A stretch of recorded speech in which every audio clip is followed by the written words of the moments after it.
এই হচ্ছে আমার কুল গাছ, যেটা অনলাইন থেকে আমি নিয়েছিলাম। আপেল গাছ বলে অর্ডার করেছিলাম, তো আমাকে কুল গাছ পাঠিয়েছে ওরা। তো যাই হোক, দেখতে পাচ্ছেন এখন গাছটা খারাপও দেয়নি, এখনো কুল আছে বা এখনো ফুলও এসেছে। এখন মনে হচ্ছে 12 মাসি,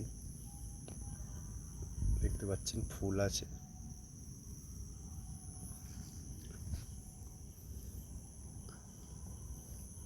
আরো ফুল আসছে।